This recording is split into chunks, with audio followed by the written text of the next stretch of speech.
Hello class, my name is John Fallon, and my peer presentation now is Francis Ford Coppola. Francis Ford Coppola is one of the most innovative and distinguished filmmakers of the 20th century. Francis Ford Coppola played an integral part of the new Hollywood movement.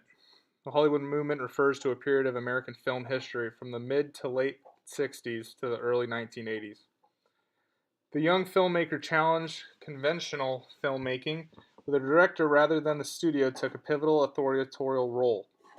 The films during the New Hollywood era are widely characterized by their strong narrative and how they deviated from the classical Hollywood norm. These other directors include Woody Allen, Martin Scorsese, and John Cassavetes. Coppola was born in Detroit, Michigan, but predominantly grew up in New York. He was part of a close-knit family that celebrated and fueled his creativity starting at a young age. When he was 9, Francis was stricken with polio and spent a year bedridden. It was during this time his imagination flourished. He often put on home productions with handmade puppets for his numerous family members. Coppola attended Hofstra University in New York City, where he set out to study theater. After he graduated in 1960, Francis then went on to study at the prestigious film program at UCLA. While there, he saw October, 10 Days That Shook the World, by Sergei Einstein. He was awestruck by the quality of editing, and from that moment on, he dedicated his studies towards a career in cinema rather than theater. While in grad school, Francis worked on Dementia 13, which he also helped write. Unfortunately, it was a cinematic flop, but his work on a musical called Finian's Rainbow brought him directorial success. That's Finian's Rainbow.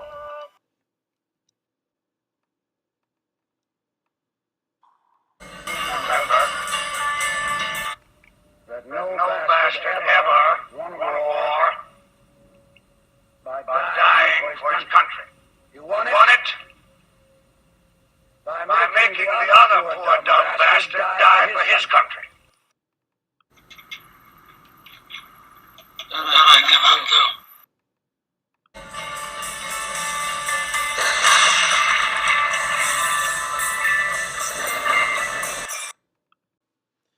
In 1970, Coppola co-wrote Patton and won his first Academy Award for Best Original Screenplay.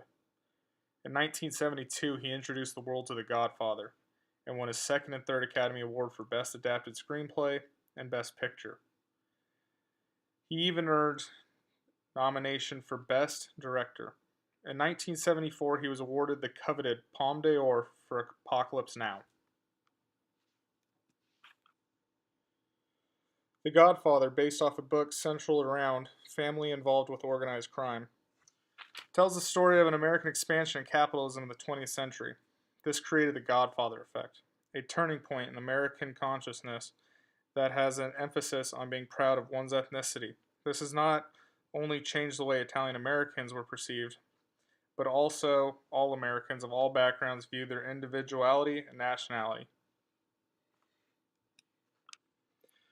Apocalypse Now evokes humanity in a narrative yet to be explored. Roger Ebert stated, Apocalypse Now achieves greatness not by analyzing our experience in Vietnam, but by recreating it with the characters and images and experiences.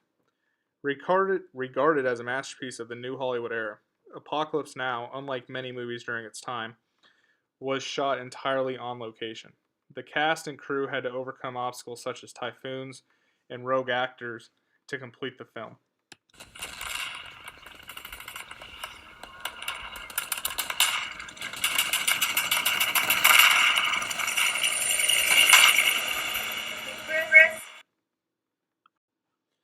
Coppola himself credits Godfather 1, 2, and 3 with the culture of sequels. Now we have movies like Transformers and other movie chains with multiple sequels. Him and his comrades of the new Hollywood era have worked to provide new and young filmmakers with artistic freedom outside the studio's boundaries. His works and exploration with word processing, high definition, and electronic are some examples. Lastly, has brought life back to the gangster and war genres. He is able to instill a sense of humanity in all of his characters and explore their inner working struggles from angles that have never been tackled. We can thank him for shows like Boardwalk Empire and the film American Sniper. He has been godfather to an entire generation of young filmmakers, including George Lucas and Steven Spielberg. Francis is a role model for all novice and experienced filmmakers because of his willingness to think outside the norm and to create works of art that allows the audience to feel compassion. He has a passion for art and is determined to share his knowledge. Francis' influence lies not only in the awards he's won or the films he's directed, but also in the examples he's set for young directors. Quoted Apted. Why is Francis important to me? Francis is important to me for two reasons. One, his work ethic, the way that he, has a no quit mentality. He sets his mind to something. He makes sure that he does it the best of his ability he can. He wants to capture what he believes is the best movie possible. He doesn't care about awards. He doesn't care about the glamour. He doesn't care about making, movies that Fox or someone like that wants to pour a bunch of money into. He wants to believe he wants to create what he believes in, what matters to him, and what he believes he wants to share with the world. The number two reason why he's important to me, being a veteran and doing multiple tours to Afghanistan, what he did in Apocalypse Now with really,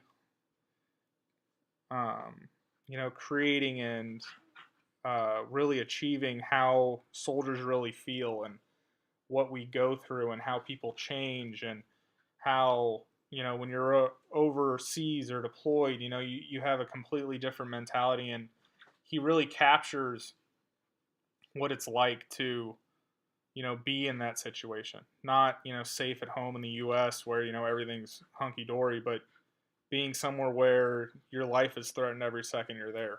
How your mentality changes, how you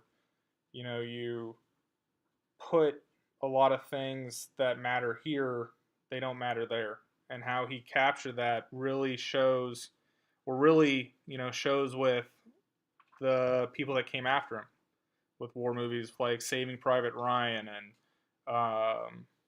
American Sniper or other Black Hawk Down, stuff like that. Those are reasons why he's important to me, because he really shows the people back here in these movies what it's like to actually be a soldier.